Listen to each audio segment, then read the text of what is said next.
ನಮಸ್ಕಾರ. ನಾವು ಈ ಸಂಚಿಕೆಯಲ್ಲಿ ಭಿನ್ನ ರಾಶಿಗಳ ಪರಿಚಯವನ್ನು ಮಾಡ್ಕೊಳ್ತಾ ಇದ್ದೀವಿ.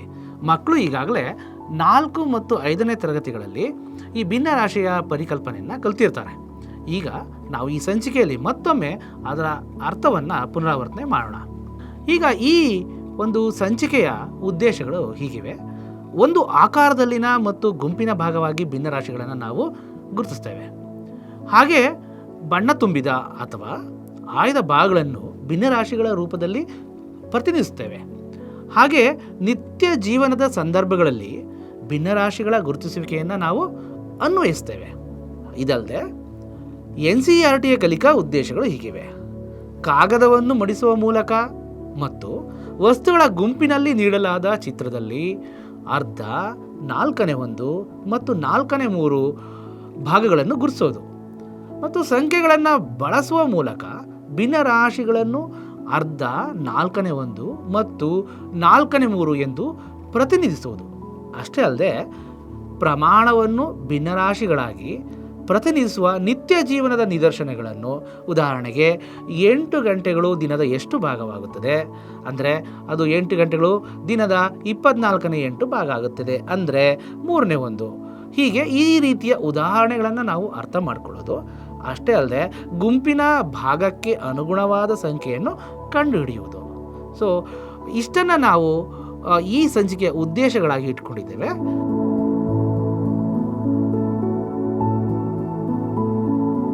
ನಾವು ಈ ಸಂಚಿಕೆಯಲ್ಲಿ ಬಳಸುವ ಕಲಿಕಾ ಸಾಮಗ್ರಿಗಳು ಯಾವುವೆಂದರೆ ಭಿನ್ನರಾಶಿಯ ಆಕಾರಗಳು, ಹೋಲಿಕೆ ಪಟ್ಟಿಗಳು, ಭಿನ್ನರಾಶಿ ಪಟ್ಟಿಗಳು, ಹಾಗೆ ಇಲ್ಲಿ ನಾವು ಒಂದು ಸಂಖ್ಯಾ ರೇಖೆಯನ್ನು ಕೂಡ ಬಳಸ್ತಾ ಇದ್ದೇವೆ. ಜೊತೆಗೆ ನಮಗೆ ಒಂದಿಷ್ಟು A4 ಹಾಳೆಗಳ ಅಗತ್ಯ ಕೂಡ ಈ ಸಂಚಿಕೆಗೆ ಇದೆ.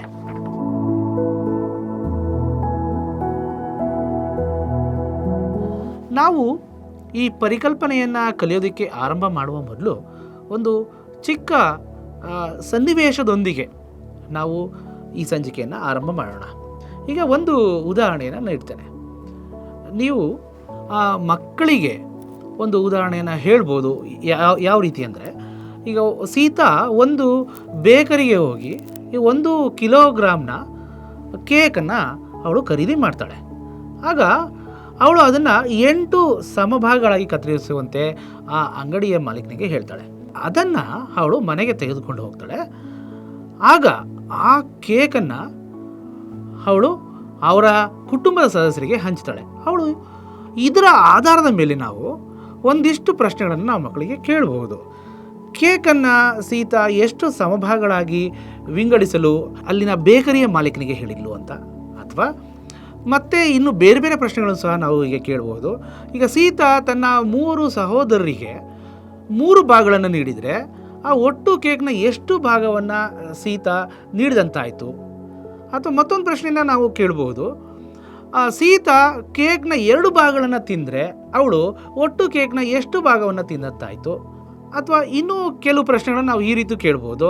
ಸೀತಾ ತನ್ನ ತಂದೆ, ತಾಯಿ ಮತ್ತು ಚಿಕ್ಕಮ್ಮನಿಗೆ ಕೇಕ್ನ ಎಷ್ಟು ಭಾಗಗಳು ಉಳಿದಿವೆಯೋ ಅವುಗಳನ್ನು ನೀಡ್ತಾಳೆ. ಹಾಗಾದರೆ ಅವಳು ಆ 3 ಜನರಿಗೆ ಎಷ್ಟು ಭಾಗವನ್ನು ಅವಳು ನೀಡಿದ್ಲು. ಹೀಗೆ ಅವರೆಲ್ಲರೂ ತಮ್ಮ ತಮ್ಮ ಭಾಗದ ಪಾಲನ್ನು ತಿನ್ನುವಾಗ ಅವಳ 2 ಸ್ನೇಹಿತೆಯರು ಮನೆಗೆ ಬರ್ತಾರೆ. ಆಗ ಏನು ಮಾಡಬೇಕಾಗುತ್ತೆ ಸೀತಾ? ಮತ್ತೆ ಅದೇ ಬೇಕರಿಗೆ ಹೋಗಬೇಕು. ಹೋಗಿ ತಾನು ಮೊದಲು ತಂದಂತಹ ಕೇಕ್ನ ಪ್ರಮಾಣದಷ್ಟೇ ಕೇಕನ್ನು ತಗೊಳ್ತಾಳೆ. ಅದನ್ನು ಕೂಡ 8 ಭಾಗಗಳನ್ನಾಗಿ ಮಾಡಿ ಅಂತ ಹೇಳ್ತಾಳೆ. ಆ 8 ಭಾಗಗಳಲ್ಲಿ 2 ಭಾಗಗಳನ್ನು ಅವಳು ತಗೊಂಡು ಬರ್ತಾಳೆ. ಬಂದು ತನ್ನ 2 ಸ್ನೇಹಿತರಿಗೆ ಅದನ್ನು ಹಂಚ್ತಾಳೆ. ಸೊ ಈಗ ಅವಳು ಬೇಕರಿಯಿಂದ ಖರೀದಿಸಿದ ಒಟ್ಟು ಕೇಕ್ ಎಷ್ಟು? ಸೊ ಈ ರೀತಿಯ ಪ್ರಶ್ನೆಯನ್ನು ನಾವು ಮಕ್ಕಳಿಗೆ ಕೇಳುವುದರ ಮೂಲಕ ಮಕ್ಕಳು ಒಂದಿಷ್ಟು ಭಿನ್ನ ರಾಶಿಗಳ ಬಗ್ಗೆ ಚಿಂತಿಸುವಂತೆ ಮಾಡೋಣ. ಇದರ ಉತ್ತರವನ್ನು ನಾವು ಈ ಸಂಚಿಕೆಯ ಕೊನೆಯಲ್ಲಿ ನಾವು ತಿಳ್ಕೊಳ್ಳೋಣ.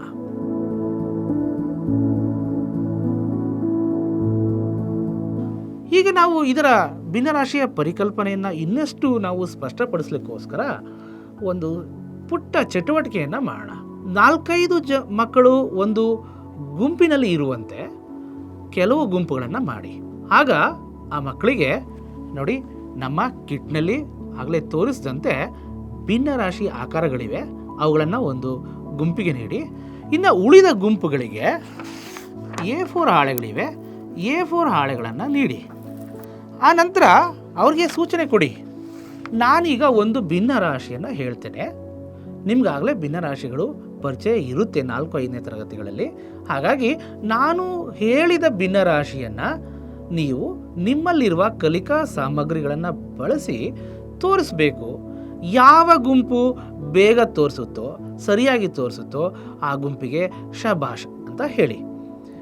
ಈಗ ಮೊದಲನೇದಾಗಿ 4ನೇ ಒಂದು ಎಂದು ನೀವು ಹೇಳಿ. ನೀವು 4ನೇ ಒಂದು ಎಂದು ಹೇಳಿದಾಗ ಬೇರೆ ಬೇರೆ ಗುಂಪಿನಲ್ಲಿರುವ ಮಕ್ಕಳು ವಿಭಿನ್ನವಾಗಿ ಆ 4ನೇ ಒಂದನ್ನು ಪ್ರತಿನಿಧಿಸುವಂತೆ ಭಿನ್ನರಾಶಿಯ ಆಕಾರಗಳನ್ನು ತೋರಿಸ್ಬೋದು. ಹಾಗೆ A4 ಹಾಳೆಯನ್ನು ಮಡಿಸಿ ಅದನ್ನು ಬಣ್ಣ ಹಚ್ಚುವ ಮೂಲಕ ಆ ಒಂದು ಭಿನ್ನರಾಶಿಯನ್ನು ಪ್ರತಿನಿಧಿಸಿ ತೋರಿಸ್ಬೋದು. ಅವರ ಉತ್ತರಗಳನ್ನು ಸಾವಧಾನದಿಂದ ನಾವು ರಿಸೀವ್ ಮಾಡ್ಕೋಬೇಕಾಗತ್ತೆ. ಮಕ್ಕಳು 4ನೇ ಒಂದನ್ನು ಬೇರೆ ಬೇರೆ ಬೇರೆ ವಿಧದಲ್ಲಿ ಪ್ರತಿನಿಧಿಸಬಹುದು. ಉದಾಹರಣೆಗೆ, ಯಾವ ಗುಂಪಿನಲ್ಲಿ ಭಿನ್ನರಾಶಿಯ ಆಕಾರಗಳಿವೆಯೋ ಅವರು 4ನೇ ಒಂದನ್ನು ಹೀಗೆ ತೋರಿಸ್ಬೋದು. ಇಲ್ಲಿ ನೋಡಿ, 4ನೇ ಒಂದನ್ನು ತೋರಿಸಲಿಕ್ಕೆ ಅವರು ಒಂದು ವೃತ್ತವನ್ನು ಉಪಯೋಗಿಸಿದರೆ, ವೃತ್ತದಲ್ಲಿ ಇಲ್ಲಿ 4 ಸಮಭಾಗಗಳಿದ್ದಾವೆ. ಅದರ ಒಂದು ಭಾಗವನ್ನು ತೆಗೆದು ಅವರು 4ನೇ ಒಂದು ಅಂತ ತೋರಿಸ್ಬೋದು. ಹಾಗೆಯೇ ಇನ್ನೂ ಮತ್ತೊಂದು ಗುಂಪಿನ ವಿದ್ಯಾರ್ಥಿಗಳು ಇಲ್ಲಿ ನೋಡ್ಬೋದು, ಒಂದು ಚೌಕ ಇದೆ. ಚೌಕವನ್ನು 4 ಸಮಭಾಗಗಳಾಗಿ ಮಾಡಲಾಗಿದೆ. ಈ 4 ಸಮಭಾಗಗಳಲ್ಲಿ ಒಂದು ಭಾಗವನ್ನು ತೆಗೆದು 4ನೇ ಒಂದು ಎಂದು ಅವರು ಪ್ರದರ್ಶನ ಮಾಡ್ಬೋದು. ಹಾಗೆಯೇ A4 ಹಾಳೆಗಳನ್ನು ನಾವು ಕೆಲವು ಗುಂಪಿಗೆ ನೀಡಿದ್ದೇವೆ. ಆ ಮಕ್ಕಳು A4 ಹಾಳೆಯನ್ನು 4 ಸಮಭಾಗಗಳಾಗಿ ಮಾಡ್ತಾರೆ. ಮೊದಲನೇದಾಗಿ ಕೆಲವು ಗುಂಪಿನವರು ಆ A4 ಹಾಳೆಯನ್ನು ಅರ್ಧ ಭಾಗ ಮಾಡಿದಾಗ ಇಲ್ಲಿ ನೋಡಿ ಮಧ್ಯಕ್ಕೆ ಮಡಿಸ್ತಾರೆ. ಅವರು ಇಲ್ಲಿ ಉದ್ದದ ಮೇಲೆ ಮಧ್ಯಕ್ಕೆ ಮಡಿಸಿದಾಗ ಇದು 2 ಭಾಗ ಆಗುತ್ತೆ. ಮತ್ತೊಮ್ಮೆ ಉದ್ದದ ಮೇಲೆ ಸಮಭಾಗ ಮಾಡಲಿಕ್ಕೆ ಮಡಿಸಿದಾಗ ಇದು 4 ಭಾಗ ಆಗುತ್ತೆ. ಈ 4 ಭಾಗದಲ್ಲಿ ಅವರು ಒಂದು ಭಾಗವನ್ನು ಈಗ ಗೆರೆ ಎಳೆಯುವ ಮೂಲಕ ಅಥವಾ ಬಣ್ಣ ಹಾಕುವ ಮೂಲಕ ಅವರು 4ನೇ ಒಂದು ಎಂದು ತೋರಿಸ್ಬೋದು. ಇಷ್ಟೇ ಅಲ್ಲದೆ ಭಿನ್ನರಾಶಿಯ ಆಕಾರಗಳನ್ನು ಹೊಂದಿರುವ ಮತ್ತೊಂದು ಗುಂಪಿನವರು ಬೇರೆ ರೀತಿಯಾಗಲೂ ಈ 4ನೇ ಒಂದನ್ನು ತೋರಿಸಲಿಕ್ಕೆ ಸಾಧ್ಯತೆ ಇದೆ. ಅದನ್ನು ನಾವೀಗ ನೋಡೋಣ. ಇಲ್ಲಿ ನೋಡ್ಬೋದು, ಇಲ್ಲಿನೂ ಒಂದು ಚೌಕ ಇದೆ. ಇದನ್ನು 4 ಸಮಭಾಗಗಳಾಗಿ ಮಾಡಲಾಗಿದೆ. ನಾವು ಇಲ್ಲಿ ವ್ಯತ್ಯಾಸವನ್ನು ಗುರುತಿಸಬೇಕಾಗಿದೆ. ಇದು ಚೌಕ, ಇದು ಚೌಕ, 2 ಚೌಕಗಳೇ ಇದೆ. ಆದರೆ ಇಲ್ಲಿ 4 ಭಾಗ ಹೇಗೆ ಮಾಡಿದೆ ಮತ್ತು ಇಲ್ಲಿ 4 ಭಾಗಗಳು ಹೇಗಿವೆ ಅನ್ನೋದನ್ನು ನಾವು ಗಮನಿಸಬೇಕು. ಅಂದರೆ ನಮ್ಮ ಈ ಚಟುವಟಿಕೆಯಿಂದ ಗೊತ್ತಾಗೋದು ಏನಂದರೆ, ಇಲ್ಲಿ ಭಿನ್ನರಾಶಿ, ಒಂದೇ ಭಿನ್ನರಾಶಿಯನ್ನು ನಾವು ಪ್ರದರ್ಶನ ಮಾಡುವಾಗ, ಅದನ್ನು ಪ್ರತಿನಿಧಿಸುವಾಗ ಅದರ ಪೂರ್ಣಗಳು ಬೇರೆ ಬೇರೆ ಆಕಾರದಲ್ಲಿದ್ದರೂ ಅವು ಒಂದೇ ಭಿನ್ನರಾಶಿಯನ್ನು ಅವು ಪ್ರತಿನಿಧಿಸ್ತದೆ. ಹಾಗಾಗಿ 4ನೇ ಒಂದು ಅಂದ ತಕ್ಷಣ ಅದು ಒಂದೇ ಆಕಾರದಲ್ಲಿರಬೇಕು, ಒಂದೇ ಗಾತ್ರದಲ್ಲಿರಬೇಕು ಅವು, ಅಥವಾ ಒಂದೇ ರೀತಿಯ ಪೂರ್ಣವನ್ನು ತಗೊಂಡು ತೋರಿಸ್ಬೇಕು ಅನ್ನೋ ನಾವು ತಪ್ಪು ಪರಿಕಲ್ಪನೆಯನ್ನು ಇಟ್ಕೋಬಾರ್ದು. ಇದರಿಂದ ಮಕ್ಕಳಿಗೆ ನಾವು 4ನೇ ಒಂದು ಅಥವಾ ಇನ್ನು ಯಾವುದೇ ಬೇರೆ ಭಿನ್ನರಾಶಿ ಆದರೂ, ಒಂದು ಭಿನ್ನರಾಶಿಯು ಬೇರೆ ಬೇರೆ ಆಕಾರಗಳನ್ನು ಹೊಂದಿರುತ್ತೆ, ಬೇರೆ ಬೇರೆ ಗಾತ್ರಗಳನ್ನು ಹೊಂದಿರುತ್ತೆ ಅನ್ನೋದನ್ನು ತೋರಿಸಲಿಕ್ಕೆ ನಮ್ಮ ಈ ಚಟುವಟಿಕೆ ಸಹಕಾರಿ ಆಗುತ್ತೆ. ಈಗ ಮುಂದಿನದಾಗಿ, ಈಗ ನಾವು ಒಂದು ಆಕಾರದಲ್ಲಿ ಸಮಭಾಗಗಳನ್ನು ಮಾಡಿ ಭಿನ್ನರಾಶಿಯನ್ನು ಹೇಗೆ ತೋರಿಸ್ಬೋದು ಅಂತ ನೋಡಿದ್ದೇವೆ. ಇದರಲ್ಲಿ ನಾವು ಅಂಶ ಮತ್ತು ಛೇದಗಳ ಬಗ್ಗೆ ಮತ್ತೊಮ್ಮೆ ಮಕ್ಕಳಿಗೆ ಸ್ಪಷ್ಟ ಪರಿಕಲ್ಪನೆಯನ್ನು ಕೊಡಬೇಕಾಗುತ್ತೆ. ನಾವು ಈಗಾಗಲೇ ಬರೆದಿರ್ತಕ್ಕಂತಹ 4ನೇ ಒಂದನ್ನೇ ತೆಗೆದುಕೊಳ್ಳೋಣ. ಸೊ 4ನೇ ಒಂದರಲ್ಲಿ ಅಂಶ ಯಾವುದು ಎಂದು ಮಕ್ಕಳಿಗೆ ಕೇಳಿ, ಹಾಗೆ ಛೇದ ಯಾವುದು ಎಂದು ಮಕ್ಕಳಿಗೆ ಕೇಳಿ, ಮತ್ತೊಮ್ಮೆ ಅವರಿಗೆ ಅಂಶ ಮತ್ತು ಛೇದಗಳ ಬಗ್ಗೆ ಅರ್ಥ ಆಗಿದೆಯೋ ಇಲ್ಲ ಅಂತ ತಿಳ್ಕೊಳ್ಳಿಕ್ಕೋಸ್ಕರ ನಾವು ಅದರ ಅರ್ಥವನ್ನು ಹೇಳಿ ಈ ಥರದ ಪ್ರಶ್ನೆಗಳನ್ನು ಕೇಳ್ಬೋದು.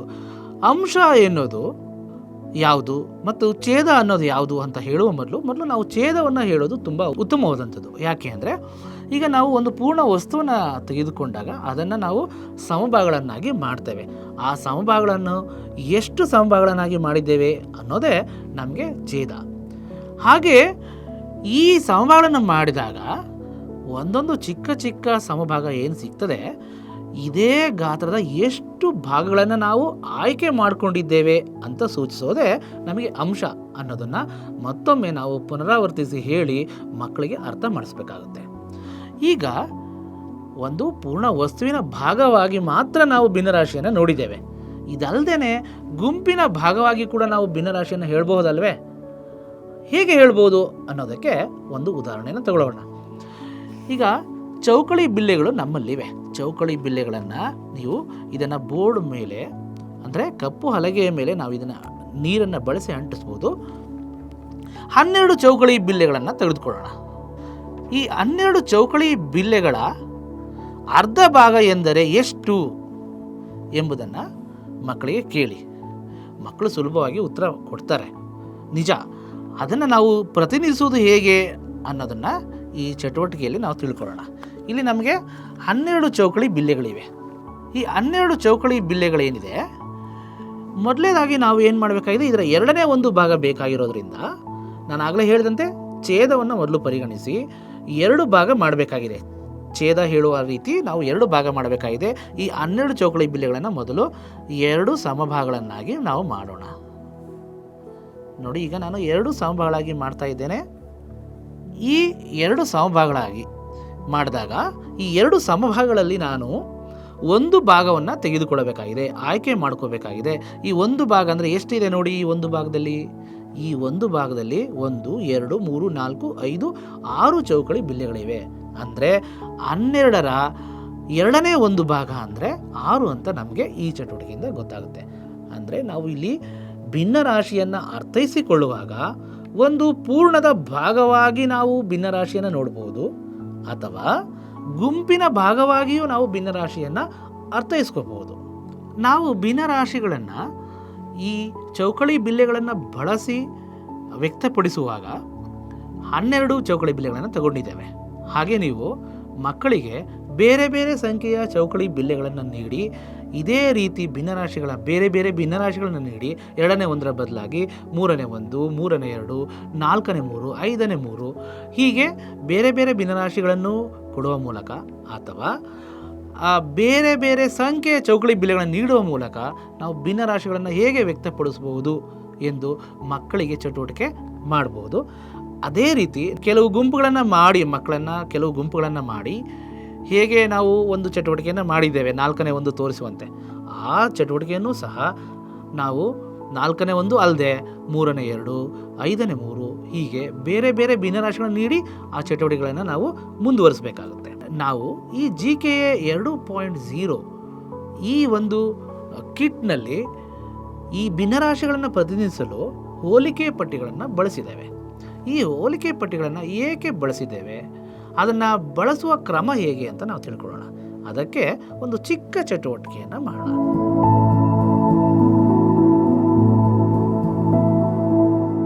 ಈಗ ಮಕ್ಕಳಿಗೆ A4 ಹಾಳೆಗಳನ್ನು ನೀಡಿ. ಪ್ರತಿ ಗುಂಪಿಗೆ 2 A4 ಹಾಳೆಗಳನ್ನು ನೀಡಿ. 2 A4 ಹಾಳೆಗಳಲ್ಲಿ ಒಂದು A4 ಹಾಳೆಯನ್ನು ಅದರ ಉದ್ದದ ಮೇಲೆ ಸಮನಾದ 2 ಭಾಗ ಆಗುವಂತೆ ಮಡಿಸಲು ಹೇಳಿ. ಈ 2 ಸಮಭಾಗಗಳನ್ನು ಮಧ್ಯಕ್ಕೆ ಕತ್ತರಿಸಲು ಹೇಳಿ. ಇಲ್ಲಿ 2 ಸಮಭಾಗಗಳಿವೆ. ಇವುಗಳನ್ನು ನಾವು A5 ಹಾಳೆಗಳು ಅಂತ ಕರಿತೇವೆ. ಈಗ ನಾನು A5 ಹಾಳೆಯನ್ನು ತೆಗೆದುಕೊಂಡು ಮತ್ತೆ ಇದರ ಉದ್ದದ ಮೇಲೆ ಸಮನಾಗಿ ಮಧ್ಯಕ್ಕೆ ನಾನು ಮಡಿಸ್ತಾ ಇದ್ದೇನೆ. ಆ ನಂತರ ಈಗ ದೊರೆಯುವ ಆಯತದ ಉದ್ದದ ಮಧ್ಯಕ್ಕೆ ಮಡಿಸುವ ಮೂಲಕ ಮತ್ತೆ 2 ಭಾಗಗಳನ್ನು ನಾನು ಮಾಡ್ತಾ ಇದ್ದೇನೆ. ಈಗ ನಮಗೆ ಈ ಒಂದು A5 ಹಾಳೆ 4 ಸಮನಾದ ಭಾಗಗಳಾಗಿದೆ. ಅದರಲ್ಲಿ ಒಂದು ಭಾಗವನ್ನು ಕತ್ತರಿಸಿಕೊಳ್ಳೋದಕ್ಕೆ ಮಕ್ಕಳಿಗೆ ಹೇಳಿ.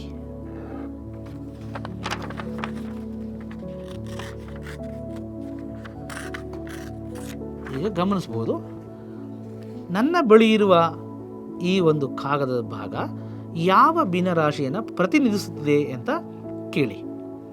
ಅಂದರೆ ಇದು ನಾನು ಹೀಗೆ ಹಿಡಿದಾಗ ಯಾವುದೇ ಭಿನ್ನರಾಶಿಯನ್ನು ಪ್ರತಿನಿಧಿಸುವ ಬದಲಾಗಿ 1 ಎಂದು ಹೇಳ್ಬೋದು. ಕೆಲವು ಮಕ್ಕಳು ಇದನ್ನು 4ನೇ 1 ಅಂತ ಸಹ ಹೇಳ್ಬೋದು. ಆದರೆ ನಾನು ಇದನ್ನು ಯಾವುದಕ್ಕೂ ಹೋಲಿಕೆ ಮಾಡಿಲ್ಲ. ಇದು A5 ಹಾಳೆ ಒಳಗೆ ಇದ್ದಾಗ ಇದು 4ನೇ 1. ಆದರೆ ನಾನು ಇದನ್ನು ಪ್ರತ್ಯೇಕವಾಗಿ ಹಿಡಿದಾಗ ಇದು ಯಾವುದೇ ಭಿನ್ನರಾಶಿಯನ್ನು ಪ್ರತಿನಿಧಿಸದೇ ಇರಬಹುದು.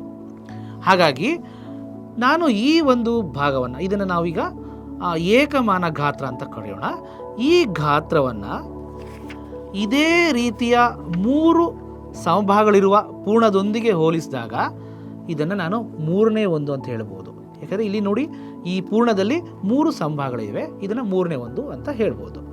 ಹಾಗಾದರೆ ಮತ್ತೊಂದು A5 ಹಾಳೆಯನ್ನು ತೆಗೆದುಕೊಳ್ಳಲಿಕ್ಕೆ ಹೇಳಿ. ಈ A5 ಹಾಳೆಯನ್ನು ಮೊದಲಿನಂತೆಯೇ 4 ಸಮಭಾಗಗಳನ್ನಾಗಿ ಮಾಡಲಿಕ್ಕೆ, ಆ ರೀತಿ ಮಡಿಸುವಂತೆ ಮೊದಲಿನಂತೆಯೇ ಮಡಿಸಲಿಕ್ಕೆ ಹೇಳಿ.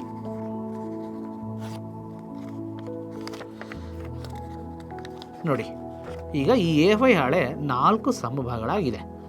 ಈಗ ನಮ್ಮ ಬಳಿ ಇರುವ ಈ ಏಕಮಾನ ಗಾತ್ರ ಏನಿದೆ, ಇದನ್ನು ಈ A5 ಹಾಳೆಯೊಂದಿಗೆ ಹೋಲಿಸಿದಾಗ ನೋಡಿ, ಇದೇ ಗಾತ್ರದ 4 ಸಮಭಾಗಗಳನ್ನು ನಾವಿಲ್ಲಿ ನೋಡಬಹುದು. ಆದ್ದರಿಂದ ಈ 4 ಸಮಭಾಗಗಳಿಗೆ ನಾವು ಹೋಲಿಸಿದಾಗ ನನ್ನ ಬಳಿ ಇರುವ ಈ ಭಾಗ 4ನೇ 1 ಪ್ರತಿನಿಧಿಸ್ತಾ ಇದೆ. ಆದರೆ ಇದೇ ಚಟುವಟಿಕೆನ ನಾವು ಮುಂದುವರಿಸಿ A4 ಹಾಳೆ ನಮ್ಮ ಹತ್ರ ಮತ್ತೊಂದು ಇದೆ ಅಲ್ವೇ, ಅದರೊಂದಿಗೆ ನನ್ನ ಬಳಿ ಇರುವ ಈ ಏಕಮಾನ ಗಾತ್ರವನ್ನು ಹೋಲಿಸಲಿಕ್ಕೆ ಹೇಳಿ. ಹೋಲಿಸಲಿಕ್ಕೆ ಸಾಧ್ಯ ಆಗುತ್ತಂತ ಮಕ್ಕಳನ್ನು ಕೇಳಿ. ಆಗ್ತದಾ? ಮಕ್ಕಳು ಕೆಲವರು ಆಗುತ್ತೆ ಅಂತ ಹೇಳ್ಬೋದು, ಕೆಲವರು ಆಗೋದಿಲ್ಲ ಅಂತ ಹೇಳ್ಬೋದು. ಏಕೆ ಆಗೋದಿಲ್ಲ ಹೇಳಿ? ಯಾಕಂದರೆ ಇಲ್ಲಿ ನನಗೆ ಈ ಏಕಮಾನ ಗಾತ್ರದಷ್ಟು ಸಮಭಾಗಗಳನ್ನು ನಾನು ಕಾಣಲಿಕ್ಕೆ ಆಗ್ತಾ ಇಲ್ಲ. ಇಲ್ಲಿ ಹಾಗೆ ಮಾಡಲಿಕ್ಕೆ ಸಾಧ್ಯವ? ಈ ಒಂದು A4 ಹಾಳೆಯನ್ನು ಮೊದಲು ಉದ್ದದ ಮೇಲೆ ಸಮನಾಗಿ ಇದನ್ನು ಮಡಿಸಲಿಕ್ಕೆ ನಾವು ಮಕ್ಕಳಿಗೆ ಹೇಳಬೇಕು. ಈಗ ಈ A4 ಹಾಳೆ 2 ಸಮಭಾಗಗಳಾಗಿದೆ. ನೋಡಿ, 2 ಸಮಭಾಗಗಳಾಗಿದೆ. ಈ ಸಂದರ್ಭದಲ್ಲಿ ನಾನು ಈ ನನ್ನಲ್ಲಿರುವ ಈ ಏಕಮಾನ ಗಾತ್ರವನ್ನು ಹೋಲಿಸಲಿಕ್ಕೆ ಸಾಧ್ಯ ಇದೆಯಾ? ಯಾಕಂದರೆ ಇಲ್ಲಿ 2 ಸಮಭಾಗಗಳಿದೆ, ಆದರೆ ಅವುಗಳ ಗಾತ್ರ ನನ್ನ ಬಳಿ ಇರುವ ಈ ಗಾತ್ರದಷ್ಟು ಇಲ್ಲ. ಆದ್ದರಿಂದ ನಾನು ಇದನ್ನು ಹೋಲಿಸಲಿಕ್ಕೆ ಆಗ್ತಾಯಿಲ್ಲ, ಭಿನ್ನರಾಶಿಯಲ್ಲಿ ಹೇಳಲಿಕ್ಕೂ ಸಹ ಆಗ್ತಾಯಿಲ್ಲ. ಈ ರೀತಿ ನಾವು ಪದೇ ಪದೇ ಮಕ್ಕಳಿಗೆ ಪ್ರಶ್ನೆ ಮಾಡುವ ಮೂಲಕ ಇದರ ಹೋಲಿಕೆ ಮಾಡುವ ಮತ್ತು ಭಿನ್ನರಾಶಿಯಲ್ಲಿ ವ್ಯಕ್ತಪಡಿಸುವುದನ್ನು ನಾವು ಚೆನ್ನಾಗಿ ಕಲಿಸಬೇಕಾಗುತ್ತೆ. ಈಗ ಮತ್ತೊಮ್ಮೆ ಈ 2 ಭಾಗಗಳಿರೋದನ್ನು 4 ಭಾಗಗಳಾಗುವಂತೆ ಮಡಿಸಲಿಕ್ಕೆ ಹೇಳಿ. ಈಗ ನೋಡಬಹುದು, ನನ್ನ ಬಳಿ ಈಗ ಈ A4 ಹಾಳೆ 4 ಭಾಗ ಆಗಿರೋದಿದೆ, ಹಾಗೆ ಈ ಏಕಮಾನ ಗಾತ್ರವೂ ಇದೆ. ನಾನು ಈ A4 ಹಾಳೆಗೆ ಈಗ ಹೋಲಿಕೆ ಮಾಡಿ ಇದರ ಭಿನ್ನರಾಶಿಯನ್ನು ಹೇಳಲಿಕ್ಕೆ ಸಾಧ್ಯನಾ? ಈಗಲೂ ಸಾಧ್ಯ ಇಲ್ಲ ಅಂತಲೇ ಮಕ್ಕಳು ಹೇಳ್ತಾರೆ. ಅಥವಾ ಹೇಳದೇ ಇದ್ದಾಗ ನಾವು ಶಿಕ್ಷಕರು ಹೇಳಬೇಕಾಗುತ್ತೆ ಯಾಕೆ ಆಗ್ತಾ ಇಲ್ಲ ಅಂತ.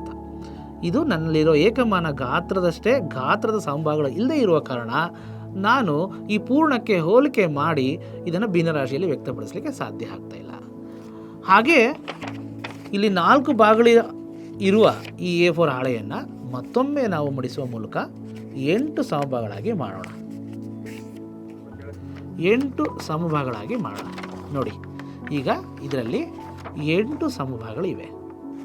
ಈ 8 ಸಮಭಾಗಗಳನ್ನು ನಾವು ಈ ನನ್ನಲ್ಲಿರುವ ಈ ಏಕಮಾನ ಗಾತ್ರದೊಂದಿಗೆ ಹೋಲಿಸಬೇಕಾಗತ್ತೆ. ಈ ಏಕಮಾನ ಗಾತ್ರವು ಈ 8 ಸಮಭಾಗಗಳಿಗೆ ಹೋಲಿಸಿದಾಗ ಯಾವ ಭಿನ್ನರಾಶಿಯನ್ನು ಪ್ರತಿನಿಧಿಸುತ್ತದೆ ಎಂದು ಮಕ್ಕಳಿಗೆ ನಾವು ಮತ್ತೊಮ್ಮೆ ಕೇಳೋಣ.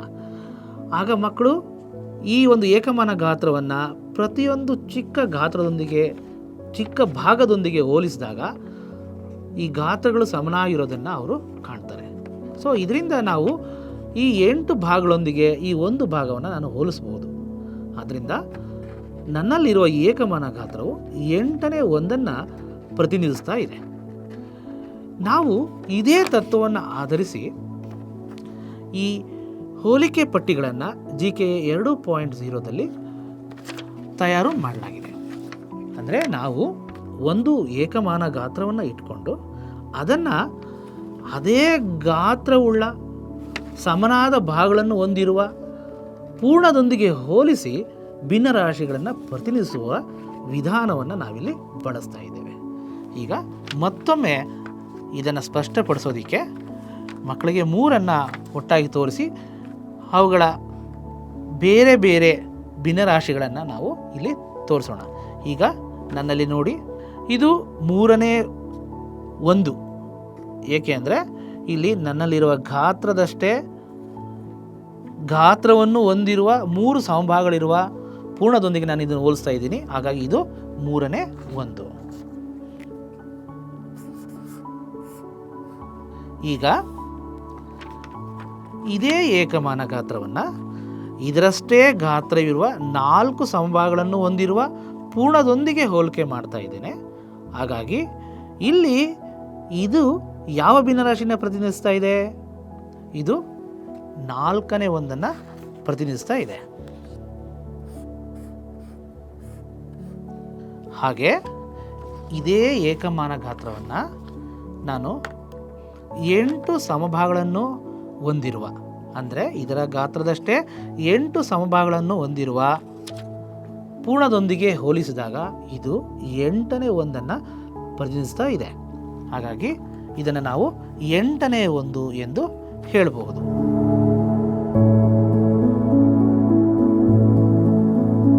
ಹೋಲಿಕೆ ಪಟ್ಟಿಗಳನ್ನು ಬಳಸಿ ಭಿನ್ನರಾಶಿಗಳನ್ನು ಹೇಗೆ ಪ್ರತಿನಿಧಿಸಬಹುದು ಅಂತ ನಾವೀಗ ತಿಳ್ಕೊಳ್ಳೋಣ.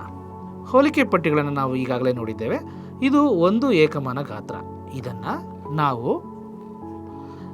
2 ಏಕಮಾನ ಗಾತ್ರಗಳಿರುವ ಪೂರ್ಣದೊಂದಿಗೆ ಹೋಲಿಸ್ತಾ ಇದ್ದೀನಿ. ನೋಡಿ, 1 ಮತ್ತು 2 ಏಕಮಾನ ಗಾತ್ರಗಳನ್ನು ಹೊಂದಿರುವ ಪೂರ್ಣದೊಂದಿಗೆ ಹೋಲಿಸಿದಾಗ ಇದು 2ನೇ 1 ಪ್ರತಿನಿಧಿಸುತ್ತೆ. ಹಾಗೆ ಇದೇ ಏಕಮಾನ ಗಾತ್ರವನ್ನು ನಾನು 3 ಸಮಭಾಗಗಳನ್ನಾಗಿ ಮಾಡಿರುವ ಪೂರ್ಣದೊಂದಿಗೆ ಹೋಲಿಸ್ತಾ ಇದ್ದೀನಿ. ಅಂದರೆ ಏಕಮಾನ ಗಾತ್ರದ ಅಷ್ಟೇ ಗಾತ್ರವನ್ನು ಹೊಂದಿರುವ ಸಮಭಾಗಗಳಿದ್ದಾವೆ ಇಲ್ಲಿ. ಅದರೊಂದಿಗೆ ಹೋಲಿಸಿದಾಗ ಇದು 3ನೇ 1 ಪ್ರತಿನಿಧಿಸುತ್ತೆ. ಹಾಗೆ ಈ ಏಕಮಾನ ಗಾತ್ರವನ್ನು ಇದೇ ಗಾತ್ರದ 4 ಸಮಭಾಗಗಳನ್ನು ಹೊಂದಿರುವ ಪೂರ್ಣದೊಂದಿಗೆ ಹೋಲಿಸಿದಾಗ ಇದು 4ನೇ 1 ಪ್ರತಿನಿಧಿಸುತ್ತೆ.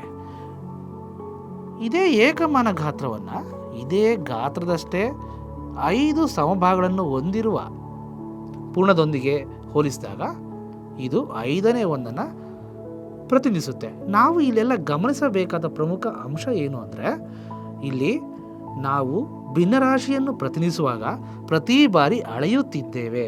ಅಂದರೆ ಭಿನ್ನರಾಶಿನ ಒಂದು ಅಳತೆಯಾಗಿಯೂ ನಾವು ಇಲ್ಲಿ ಪ್ರತಿನಿಧಿಸಬಹುದು. ಅಂದರೆ ಫ್ರ್ಯಾಕ್ಷನ್ ಆಸ್ ಮೆಷರ್ ಅಂತ ನಾವು ಹೇಳ್ತೇವೆ.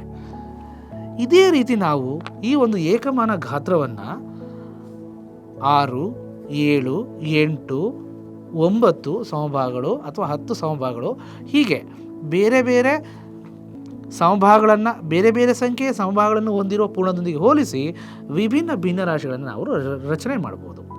ಓಕೆ, ಈ ರಚನೆ ಮಾಡುವಾಗ ನಾನು ಪ್ರತಿ ಉದಾಹರಣೆಯಲ್ಲಿ ನಾನು 1 ಏಕಮಾನ ಗಾತ್ರವನ್ನು ಬಳಸಿದ್ದೇನೆ. ಅದರ ಬದಲಾಗಿ 2 ಏಕಮಾನ ಗಾತ್ರವನ್ನು ಹೊಂದಿರುವುದನ್ನು, ಈ ಬಿಲೆಯನ್ನು ನಾನು ಬಳಸಿ ಹೇಗೆ ನಾನು ಭಿನ್ನರಾಶಿಗಳನ್ನು ರಚನೆ ಮಾಡ್ಬೋದು ಅದನ್ನು ಈಗ ನಾವು ನೋಡೋಣ.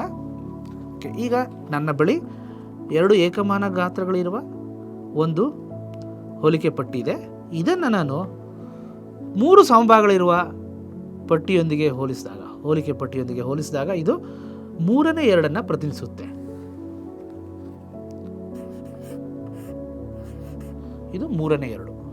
ಹಾಗೆಯೇ ಇಲ್ಲಿ 3 ಭಾಗಗಳಿರುವ ಹೋಲಿಕೆ ಪಟ್ಟಿಯನ್ನು 4 ಸಮಭಾಗಗಳಿರುವ ಹೋಲಿಕೆ ಪಟ್ಟಿಯೊಂದಿಗೆ ನಾನು ಹೋಲಿಸಿದಾಗ ಇಲ್ಲಿ ಪೂರ್ಣ 4 ಆಗುತ್ತೆ. ಅಂದರೆ ಇದು ಛೇದವನ್ನು ಪ್ರತಿನಿಧಿಸುತ್ತೆ. ಹಾಗೆ ಇಲ್ಲಿ ಅಂಶವು 3 ಆಗಿರುತ್ತೆ. ಅಂದರೆ ನಾನು 3 ಭಾಗಗಳನ್ನು ಮಾತ್ರ ಆಯ್ಕೆ ಮಾಡ್ಕೊಂಡಿದ್ದೀನಿ ಅಂತ ಅರ್ಥ. ಇದು 4ನೇ 3. ಇದೇ ರೀತಿ ನಾವು ಬೇರೆ ಬೇರೆ ಭಿನ್ನರಾಶಿಗಳನ್ನು ಈ ಹೋಲಿಕೆ ಪಟ್ಟಿಯನ್ನು ಬಳಸಿ ನಾವು ಪ್ರತಿನಿಧಿಸಬಹುದು. ಅಷ್ಟೇ ಅಲ್ಲದೆ ನಾವು ಮತ್ತೊಂದು ಅಂಶವನ್ನು ನೆನಪಿಡಬೇಕು. ಯಾವಾಗಲೂ ನಾವು ಭಿನ್ನರಾಶಿಯನ್ನು ಹೇಳುವಾಗ ಹೋಲಿಕೆ ಮಾಡುವ ಈ ಪಟ್ಟಿಯ ಅವಶ್ಯಕತೆ ಇರುತ್ತೆ. ಆದರೆ ನಮ್ಮ ಎಲ್ಲ ಕ್ರಿಯೆಗಳು ಮುಂದೆ ನಾವು ಸಂಕಲನ, ವ್ಯವಕಲನ, ಗುಣಾಕಾರ, ಭಾಗಾಕಾರಗಳನ್ನು ಮಾಡಬಹುದು, ಅಥವಾ ಹೇಳಿಕೆ ರೂಪದ ಸಮಸ್ಯೆಗಳಲ್ಲಿ ಭಿನ್ನರಾಶಿಯನ್ನು ನಾವು ನೋಡ್ಬೋದು. ಆ ಎಲ್ಲ ಸಂದರ್ಭಗಳಲ್ಲಿ ಆ ಎಲ್ಲ ಕ್ರಿಯೆಗಳನ್ನು ನಾವು ಅಂಶಕ್ಕೆ ಮಾತ್ರ ಮಾಡ್ತೇವೆ. ಇದನ್ನು ನಾವು ಚೆನ್ನಾಗಿ ನೆನ್ಪಿಡಬೇಕು. ನಾವು ಇದುವರೆಗೆ ಒಂದು ಪೂರ್ಣ ವಸ್ತುವಿನ ಭಾಗವಾಗಿ ಭಿನ್ನರಾಶಿಯನ್ನು ನೋಡಿದ್ದೇವೆ, ಹಾಗೆ ಗುಂಪಿನ ಭಾಗವಾಗಿ ಭಿನ್ನರಾಶಿಯನ್ನು ನೋಡಿದ್ದೇವೆ, ಹಾಗೆ ಭಿನ್ನರಾಶಿಯನ್ನು ಹೋಲಿಕೆ ಪಟ್ಟಿಗಳಿಂದ ಹೇಗೆ ಪ್ರತಿನಿಧಿಸಬಹುದು ಅಂತ ಕಲ್ತಿದ್ದೇವೆ. ಜೊತೆಗೆ ಭಿನ್ನರಾಶಿಯನ್ನು ಒಂದು ಅಳತೆಯಾಗಿ ಕೂಡ ನಾವಿಲ್ಲಿ ಬಳಸಿದ್ದೇವೆ. ಈಗ ನಾವು ಮೊದಲನೇ ಉದಾಹರಣೆ ನಿಮಗೆಲ್ಲ ಗೊತ್ತಿದೆ ಏನು, ಸೀತಾ ಒಂದು ಕೇಕ್ ತಂದು ತನ್ನ ಕುಟುಂಬದ ಸದಸ್ಯರಿಗೆ, ಸ್ನೇಹಿತರಿಗೆ ಹಂಚಿರುವುದನ್ನು, ಆ ಉದಾಹರಣೆಯನ್ನು ನಾವು ಮತ್ತೊಮ್ಮೆ ನೆನಪು ಮಾಡಿಕೊಳ್ಳೋಣ. ಅಲ್ಲಿ 5 ಪ್ರಶ್ನೆಗಳನ್ನು ನಾವು ಕೇಳಿದ್ವಿ. ಆ ಪ್ರಶ್ನೆಗಳಿಗೆ ಉತ್ತರವನ್ನು ಈಗಾಗಲೇ ಮಕ್ಕಳು ಸುಲಭವಾಗಿ ಗುರುತಿಸೋದಕ್ಕೆ ಸಮರ್ಥರಾಗಿರ್ತಾರೆ. ಆದ್ದರಿಂದ ಅವೇ ಪ್ರಶ್ನೆಗಳನ್ನು ಮಕ್ಕಳಿಗೆ ಕೇಳುವ ಮೂಲಕ ಅವರು ಅವುಗಳ ಉತ್ತರಗಳನ್ನು ಭಿನ್ನ ರಾಶಿಗಳಲ್ಲಿ ವ್ಯಕ್ತಪಡಿಸಲು ಮಕ್ಕಳಿಗೆ ಹೇಳಿ. ಇಲ್ಲಿ ನಾವು ಬಳಸಿರುವ ಕೆಲವು ಭಿನ್ನ ರಾಶಿಗಳನ್ನು ನಾವು ನೋಡಬಹುದು. ಅವುಗಳಲ್ಲಿ 3ನೇ 2 ಇದೆ, ಹಾಗೆ 2ನೇ 1 ಇದೆ. ಇದಲ್ಲದೆ ನಾವು 4ನೇ 5 ಬಳಸಿದ್ದೇವೆ. ಇನ್ನು ನಾವು ಕೇಕ್ನ ಉದಾಹರಣೆಯನ್ನು ತೆಗೆದುಕೊಂಡಾಗ ಅಲ್ಲಿ ನಮಗೆ 1 ಪೂರ್ಣ, ಇದರ ಜೊತೆಗೆ 8ನೇ 2 ಈ ರೀತಿಯ ಭಿನ್ನರಾಶಿಯು ಸಹ ನಮಗೆ ಸಿಕ್ಕಿದೆ. ಈಗ ಈ ಭಿನ್ನರಾಶಿಗಳು ನೋಡಲಿಕ್ಕೆ ವಿಭಿನ್ನವಾಗಿ ನಮಗೆ ಕಾಣಿಸ್ತಾ ಇರೋದು. ಇವುಗಳನ್ನು ಮಕ್ಕಳು ಗುರುತಿಸಲಿಕ್ಕೆ ನಾವು ಒಂದು ಚಿಕ್ಕ ಚಟುವಟಿಕೆ ಮಾಡೋಣ. ಮಕ್ಕಳಿಗೆ ಅವರನ್ನು ಗುಂಪನ್ನು ಮಾಡಿ ಹೀಗೆ ಬೇರೆ ಬೇರೆ ಭಿನ್ನರಾಶಿಗಳನ್ನು ಪ್ರತಿ ಗುಂಪಿಗೆ ನೀಡಿ ಅದರೊಂದಿಗೆ ಅವರು ಅವುಗಳಿಗಿರೋ ವ್ಯತ್ಯಾಸವನ್ನು ಕಂಡುಕೊಳ್ಳೋದಕ್ಕೆ ಹೇಳಿ.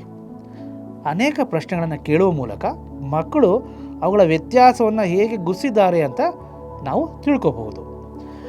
ಮೊದಲನೇದಾಗಿ ಮಕ್ಕಳು ಆ ಉತ್ತರವನ್ನು ಹೇಳಲಿಕ್ಕೆ ಅಸಮರ್ಥರಾದಾಗ ನಾವೇನು ಮಾಡಬಹುದು ಅಂದರೆ ಕೆಲವು ಸುಳುವುಗಳನ್ನು ಕೊಡುವ ಮೂಲಕ ಅವರಿಂದ ಹೆಚ್ಚು ಉತ್ತರಗಳನ್ನು ನಾವು ಪಡೆಯಬೇಕಾಗುತ್ತೆ. ಉದಾಹರಣೆಗೆ, ಭಿನ್ನರಾಶಿಗಳಲ್ಲಿ ಅಂಶ ಮತ್ತು ಛೇದಗಳಲ್ಲಿ ಇರುವ ಸಂಖ್ಯೆಗಳನ್ನು ಹೋಲಿಸಿ ಭಿನ್ನರಾಶಿಗಳಲ್ಲಿ ಏನಾದರೂ ವ್ಯತ್ಯಾಸಗಳಿದೆಯಾ ಎಂದು ಕಂಡುಕೊಳ್ಳೋದಕ್ಕೆ ಮಕ್ಕಳಿಗೆ ಸ್ವಲ್ಪ ನಾವು ಸಪೋರ್ಟ್ ಮಾಡಬೇಕಾಗುತ್ತೆ. ಇಲ್ಲಿ ನೋಡೋಣ, ಇದರಲ್ಲಿ ಅಂಶ 2 ಮತ್ತು ಛೇದ 3 ಆಗಿದೆ 3ನೇ 2ರಲ್ಲಿ. ಹಾಗೆ 2ನೇ 1ರಲ್ಲಿ ಅಂಶ 1 ಇದೆ, ಛೇದ 2 ಇದೆ. ಹಾಗೆ 4ನೇ 5ರಲ್ಲಿ 5 ಅಂಶ 4 ಛೇದ ಆಗಿದೆ. ಅದೇ ರೀತಿ ಇದು ಸ್ವಲ್ಪ ವಿಭಿನ್ನವಾಗಿ ಕಾಣಿಸ್ತಾ ಇದೆ ಈ ಭಿನ್ನರಾಶಿ. ಇದರಲ್ಲಿ ಒಂದು ಪೂರ್ಣಾಂಕನೂ ಇದೆ, ಅದರ ಜೊತೆಗೆ ಅಂಶ 2 ಮತ್ತು ಛೇದ 8 ಹೊಂದಿರೋ ಒಂದು ಭಿನ್ನರಾಶಿ ಇದೆ. ಇವುಗಳನ್ನು ಮಕ್ಕಳು ಗುರುತಿಸಿದಾಗ ಕೆಲವು ಮಕ್ಕಳು ಹೇಳ್ತಾರೆ ಇಲ್ಲಿ ಅಂಶ ಚಿಕ್ಕದಿದೆ, ಛೇದ ದೊಡ್ಡದಿದೆ 3ನೇ 2ರಲ್ಲಿ ಮತ್ತು 2ನೇ 1ರಲ್ಲಿ. ಹಾಗೆ 4ನೇ 5ರಲ್ಲಿ ಇದು ಈ 2 ಭಿನ್ನರಾಶಿಗಳಿಂದ ಸ್ವಲ್ಪ ವಿಭಿನ್ನವಾಗಿ ಕಾಣಿಸ್ತಿದೆ. ಏಕೆ ಅಂದರೆ ಇದರಲ್ಲಿ ಛೇದ ಚಿಕ್ಕದಿದ್ದು ಅಂಶ ಏನಾಗಿದೆ, ದೊಡ್ಡದಾಗಿದೆ.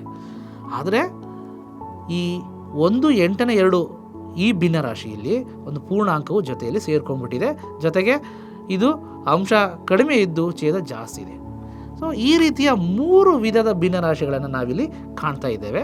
ಅವುಗಳನ್ನು ಅಂಶ ಮತ್ತು ಛೇದಗಳು ಮತ್ತು ಮೌಲ್ಯದ ಆಧಾರದ ಮೇಲೆ ನಾವು 3 ಗುಂಪುಗಳನ್ನು ಮಾಡಬಹುದು ಅಂತ ಮಕ್ಕಳಿಗೆ ತಿಳಿಸಿ. ಮೊದಲನೇದಾಗಿ, ಅಂಶ ಕಡಿಮೆ ಇರುವ, ಛೇದ ಜಾಸ್ತಿ ಇರುವ ಭಿನ್ನರಾಶಿ ಇದರ ಮೌಲ್ಯ ಯಾವಾಗಲೂ 1ಕ್ಕಿಂತ ಚಿಕ್ಕದಾಗಿರುತ್ತೆ. ಆದ್ದರಿಂದ ಇದು ಸಮ ಭಿನ್ನರಾಶಿ ಅಂತ ನಾವು ಇದನ್ನು ಕರಿತಾ ಇದ್ದೀವಿ. ಈ ಸಮ ಭಿನ್ನರಾಶಿಗಳಲ್ಲಿ ಅಂಶವು ಚಿಕ್ಕದಿದ್ದು ಛೇದ ದೊಡ್ಡದಾಗಿರುತ್ತೆ, ಮೌಲ್ಯವು 1ಕ್ಕಿಂತ ಕಡಿಮೆ ಇರುತ್ತೆ ಅಂತ ನಾವು ಹೇಳಬೇಕಾಗುತ್ತೆ. ಹಾಗೆ 4ನೇ 5 ಈ ಭಿನ್ನರಾಶಿಯಲ್ಲಿ ಛೇದ ಚಿಕ್ಕದಾಗಿದೆ, ಅಂಶ ದೊಡ್ಡದಾಗಿದೆ ಮತ್ತು ಮೌಲ್ಯವು ಅದು 1 ಅಥವಾ 1ಕ್ಕಿಂತ ಹೆಚ್ಚಾಗಿರುತ್ತೆ. ಇಂಥ ಭಿನ್ನರಾಶಿಗೆ ನಾವು ವಿಷಮ ಭಿನ್ನರಾಶಿ ಅಂತ ಕರಿತೇವೆ ಅನ್ನೋದನ್ನು ಮಕ್ಕಳಿಗೆ ತಿಳಿಸ್ಕೊಡ್ಬೇಕು. ಹಾಗೆ ಇಲ್ಲಿ 1 8ನೇ 2 ಈ ಭಿನ್ನರಾಶಿ ಸ್ವಲ್ಪ ನಮಗೆ ವಿಭಿನ್ನವಾಗಿ ಕಾಣಿಸಿದರು. ಇದರಲ್ಲಿ ಪೂರ್ಣಾಂಕವನ್ನು ಹೊಂದಿದ್ದು, ಜೊತೆಗೆ ನೋಡಿ ನಾವು ಈಗಾಗಲೇ ಕಲ್ತಿರುವ 8ನೇ 2 ಅಂದರೆ ಛೇದ ಹೆಚ್ಚಾಗಿದ್ದು ಅಂಶ ಕಡಿಮೆ ಇರುವ ಒಂದು ಸಮಭಿನ್ನ ರಾಶಿ ಇದೆ. ಈ ರೀತಿ ಸಂಯೋಜನೆ ಇರುವ ಪೂರ್ಣಾಂಕದೊಂದಿಗೆ ಸಮಭಿನ್ನ ರಾಶಿಯನ್ನು ಹೊಂದಿರುವ ಭಿನ್ನರಾಶಿಗಳನ್ನು ನಾವು ಮಿಶ್ರ ಭಿನ್ನರಾಶಿಗಳು ಅಂತ ಹೇಳ್ತೇವೆ. ಇವುಗಳ ಮೌಲ್ಯವು ಕೂಡ 1 ಅಥವಾ 1ಕ್ಕಿಂತ ಹೆಚ್ಚಾಗಿರುತ್ತೆ ಅನ್ನೋದನ್ನು ನಾವು ಮಕ್ಕಳಿಗೆ ತಿಳಿಸಿ ಹೇಳಬೇಕಾಗುತ್ತೆ. ಇವಲ್ಲದೆ ನಾವು ಮಕ್ಕಳಿಗೆ ಸಮಭಿನ್ನರಾಶಿಗಳು, ವಿಷಮ ಭಿನ್ನರಾಶಿಗಳು ಮತ್ತು ಮಿಶ್ರ ಭಿನ್ನರಾಶಿಗಳಿಗೆ ವಿವಿಧ ಉದಾಹರಣೆಗಳನ್ನು ಕೊಟ್ಟು ಈ ಪರಿಕಲ್ಪನೆಯನ್ನು ನಾವು ಸ್ಪಷ್ಟಪಡಿಸಬೇಕಾಗತ್ತೆ. ಆ ಉದಾಹರಣೆಯನ್ನು ಕೊಡುವಾಗ ನಾವು ಈಗಾಗಲೇ ನಾವು ಕಲ್ತಿರುವ ಆಕಾರಗಳು, ಹೋಲಿಕೆ ಪಟ್ಟಿಗಳು, ಜೊತೆಗೆ ಗುಂಪಿನ ಭಾಗವಾಗಿ ಭಿನ್ನರಾಶಿ, ಜೊತೆಗೆ ಸಂಖ್ಯಾ ರೇಖೆ, ಇವು 4 ನಾವು ತೋರಿಸೋಣ. ಈಗ ನಮಗೆ ಸಮಭಿನ್ನ ರಾಶಿಗಳನ್ನು ನಾವು ಹೆಚ್ಚಾಗಿ ಕಲ್ತಿದ್ದೇವೆ ಇಲ್ಲಿಯವರೆಗೆ. ಇದನ್ನು ನಾವು ಗುರುತಿಸುವಲ್ಲಿ ಯಾವುದೇ ಸಮಸ್ಯೆಯನ್ನು ಎದುರಿಸೋದಿಲ್ಲ. ಆದರೆ ಇಲ್ಲಿ ನೋಡಿ, ಈಗ 4ನೇ 5 ಇದೆ. ಇದನ್ನು ನಾವು A4 ಹಾಳೆಯನ್ನು ಬಳಸಿ ಒಂದು ಆಕಾರದ ಭಾಗವಾಗಿ ಹೇಗೆ ಪ್ರತಿನಿಧಿಸಬಹುದು ಅಂತ ನಾವು ನೋಡೋಣ. ಈಗ ಒಂದು A4 ಹಾಳೆಯನ್ನು ತೆಗೆದುಕೊಳ್ಳಿ. ಅದನ್ನು ಪ್ರತಿ ಬಾರಿ ಉದ್ದದ ಮೇಲೆ ಸಮಭಾಗವಾಗಿ ಮುಡಿಸುವ ಮೂಲಕ 2 ಭಾಗಗಳನ್ನು ಮಾಡ್ತಾ ಹೋಗೋಣ. ಇಲ್ಲಿ ನಾವು 4 ಭಾಗಗಳಾಗಿ ಮಾಡಬೇಕಾಗಿದೆ. ಒಂದು A4 ಹಾಳೆಯನ್ನು 4 ಭಾಗಗಳಾಗಿ ಮಾಡೋಣ. ನೋಡಿ, ಈಗ A4 ಹಾಳೆ 4 ಸಮಭಾಗ ಆಗಿದೆ. ನಮಗೆ ಇಲ್ಲಿ 5 ಭಾಗಗಳು ಬೇಕು.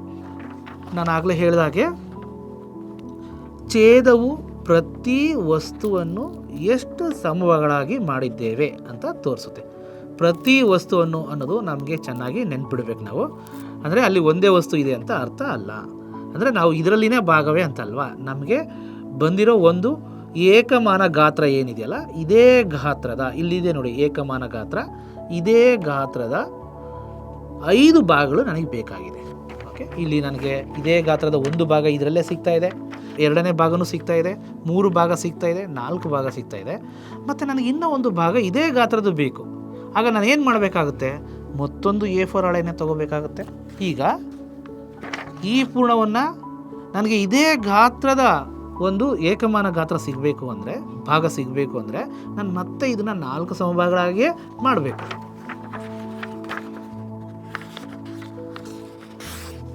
ನೋಡಿ, ಈಗ 2 ಸಮಭಾಗಗಳಾಗುತ್ತೆ. ನೋಡಿ, ಈಗ 4 ಸಮಭಾಗಗಳಾಗಿದೆ. ನಾವೀಗ ಗಮನಿಸ್ಬೋದು. ನೋಡಿ, ಏಕಮಾನ ಗಾತ್ರದಷ್ಟೇ ಗಾತ್ರ ಹೊಂದಿದೆ ಇದು. ಹಾಗಾಗಿ ಮತ್ತೆ ನಾನು ಇದರಲ್ಲಿ ಮತ್ತೊಂದು ಭಾಗವನ್ನು ತಗೋಬೇಕಾಗಿದೆ. ನಾವೀಗ ಇದನ್ನು ಈ ಬಣ್ಣ ಹಚ್ಚಿ ಪ್ರತಿನಿಧಿಸುವಾಗ ಮೊದಲು 1 ಭಾಗ ತಗೊಂಡೆ ನಾನು 4 ಭಾಗಗಳಲ್ಲಿ. ನಂತರ 2ನೇ ಭಾಗವನ್ನು ನಾನು ಆಯ್ಕೆ ಮಾಡಿದೆ. ನೋಡಿ, 3ನೇ ಭಾಗವನ್ನು ಆಯ್ಕೆ ಮಾಡಿದ್ದೇನೆ. 4 ಭಾಗವನ್ನು ಆಯ್ಕೆ ಮಾಡಿದೆ. ಈಗ ನನಗೆ 5 ಭಾಗ ಬೇಕಾಗಿರೋದ್ರಿಂದ ಮತ್ತೊಂದು ಪೂರ್ಣದಲ್ಲಿ 4 ಸಮಭಾಗಗಳನ್ನು ಮಾಡಿದ್ದೇನೆ. ಆಗ ನನಗೆ ಏಕಮಾನ ಗಾತ್ರ ಏನಿದೆ ಅಷ್ಟೇ ಒಂದು ಸಮಭಾಗ ಸಿಕ್ಕಿದೆ. ಮತ್ತೊಂದು ಭಾಗವನ್ನು ತಗೊಳ್ಳೋಣ. ಈಗ ನಾವು ಪೂರ್ಣದ ಭಾಗವಾಗಿ ನಾವು ಚಿತ್ರದಲ್ಲಿ ಅಥವಾ ವಸ್ತುಗಳಲ್ಲಿ ನಾವು ಪ್ರತಿನಿಧಿಸುವಾಗ ಈ ವಿಷಮ ಭಿನ್ನರಾಶಿಗಳನ್ನು ಹೀಗೆ ಪ್ರತಿನಿಧಿಸ್ತಾ ಇದ್ದೇವೆ. ಇಲ್ಲಿ ವಿಷಮ ಭಿನ್ನರಾಶಿಗಳನ್ನು ಪ್ರತಿನಿಧಿಸುವಾಗ 1ಕ್ಕಿಂತ ಹೆಚ್ಚಿನ ಪೂರ್ಣ ವಸ್ತುಗಳು ನಮಗೆ ಬೇಕಾಗುತ್ತೆ ಅನ್ನೋದನ್ನು ನಾವು ಮಕ್ಕಳಿಗೆ ಮನವರಿಕೆ ಮಾಡಿಕೊಡ್ಬೇಕಾಗುತ್ತೆ.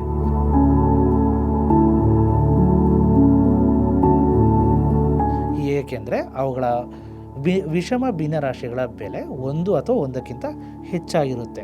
ಆ ಕಾರಣದಿಂದ ಈ ಒಂದು ಪರಿಕಲ್ಪನೆ ಬಂದಾಗ ಮಕ್ಕಳು ನೆನಪು ಮಾಡಿಕೊಳ್ತಾರೆ. ವಿಷಮ ಭಿನ್ನರಾಶಿ ಬಂದಾಗ ಯಾವಾಗಲೂ ನಮ್ಮಲ್ಲಿ ಒಂದು ಪೂರ್ಣ ವಸ್ತು ಇರಬಹುದು ಅಥವಾ 1ಕ್ಕಿಂತ ಹೆಚ್ಚಿನ ವಸ್ತುಗಳು ನಮ್ಮ ಬಳಿ ಇರುತ್ತೆ ಅನ್ನೋದು ತಿಳ್ಕೊಬೇಕಾಗುತ್ತೆ. ಈಗ ಈ 4ನೇ 5 ಎನ್ನುವ ಭಿನ್ನರಾಶಿಯನ್ನು ನಾವು ಹೋಲಿಕೆ ಪಟ್ಟಿಗಳನ್ನು ಬಳಸಿ ಹೇಗೆ ತೋರಿಸ್ಬೋದು ಅಂತ ನೋಡೋಣ. ನಮಗೆ ಇಲ್ಲಿ ಅಂಶ 5 ಇದೆ.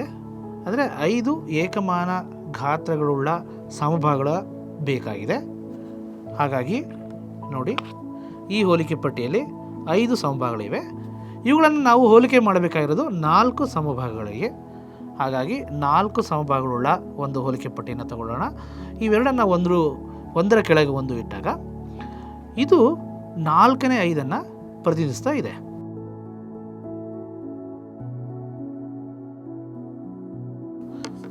ಸಂಖ್ಯಾ ರೇಖೆಯ ಮೇಲೆ ಈ 4ನೇ 5 ಹೇಗೆ ಪ್ರತಿನಿಧಿಸಬಹುದು ಅಂತ ನಾವು ನೋಡೋಣ. ಮೊದಲನೇದಾಗಿ 0ಯನ್ನು ಈ ಸಂಖ್ಯಾ ರೇಖೆಯ ಮೇಲೆ ಗುರುತು ಮಾಡಿಕೊಳ್ಳೋಣ. ಆನಂತರ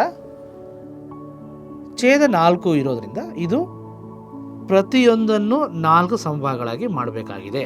ಹಾಗಾಗಿ 1, 2, 3, 4 ಈ ಒಂದು ಪೂರ್ಣವನ್ನು ಈಗ ಒಂದು ಪೂರ್ಣವನ್ನು 4 ಸಮಭಾಗಗಳಾಗಿ ಮಾಡಿಕೊಂಡಿದ್ದೇವೆ.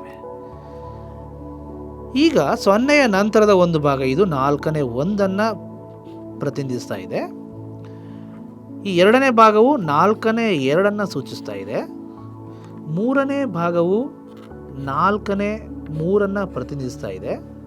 ಹಾಗೆ ಈ 1 ಎಂದು ನಾವು ಗುರುತು ಮಾಡಿರೋದು ಇದು 4ನೇ ಭಾಗ, ಆದ್ದರಿಂದ ಇದು 4ನೇ 4 ಸೂಚಿಸ್ತಾ ಇದೆ. ಆದರೆ ನಾವಿಲ್ಲಿ ಪ್ರತಿನಿಧಿಸಬೇಕಾಗಿರೋದು 4ನೇ 5.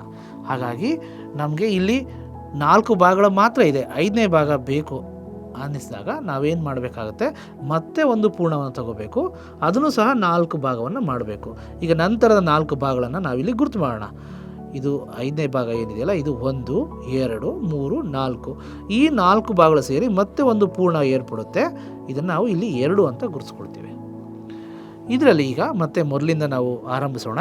0ಯ ನಂತರದ ಮೊದಲನೇ ಭಾಗ 4ನೇ 1, ನಂತರದ ಭಾಗ 4ನೇ 2, ಅದರ ನಂತರದ ಭಾಗ 4ನೇ 3, ಅದರ ನಂತರದ ಭಾಗ 4ನೇ 4, ಅದರ ನಂತರದ ಭಾಗ 4ನೇ 5 ಸೂಚಿಸುತ್ತೆ.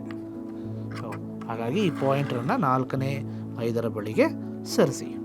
ಹೀಗೆ ನಾವು ಸಂಖ್ಯಾ ರೇಖೆಯ ಮೇಲೂ ನಾವು ವಿಷಮ ಭಿನ್ನರಾಶಿಗಳನ್ನು ಗುರುತಿಸಲಿಕ್ಕೆ ಸಾಧ್ಯತೆ ಇದೆ.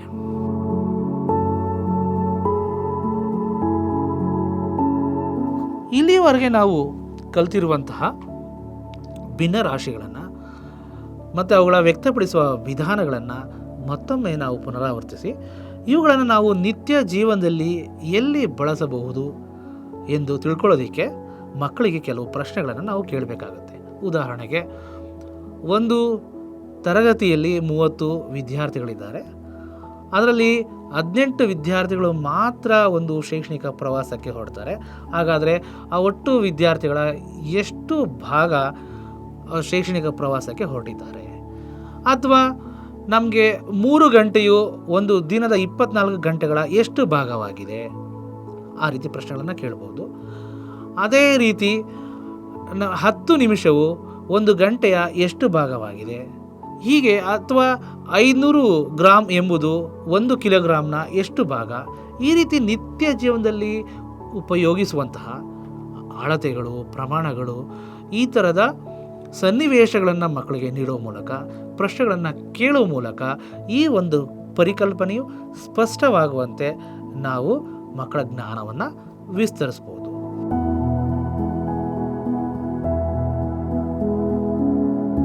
ಸೊ ಇದಲ್ಲದೆ ಮೌಲ್ಯಮಾಪನವನ್ನು ಮಾಡಲಿಕ್ಕೋಸ್ಕರ ನಾವು ಕೆಲವು ಪ್ರಶ್ನೆಗಳನ್ನು ನಾವು ಮಕ್ಕಳಿಗೆ ನೀಡಬಹುದು. ಇದಲ್ಲದೆ ನಾವು ಬಿಲ್ಡಿಂಗ್ ಬ್ಲಾಕ್ಸ್ ಆ್ಯಪನ್ನು ಬಳಸುವ ಮೂಲಕ ಕೂಡ ಈ ಭಿನ್ನರಾಶಿ ಪರಿಕಲ್ಪನೆಯನ್ನು ಮಕ್ಕಳು ಹೆಚ್ಚು ಹೆಚ್ಚು ಕಲಿಯೋದಕ್ಕೆ ನಾವು ಸಹಾಯ ಮಾಡ್ಬೋದು.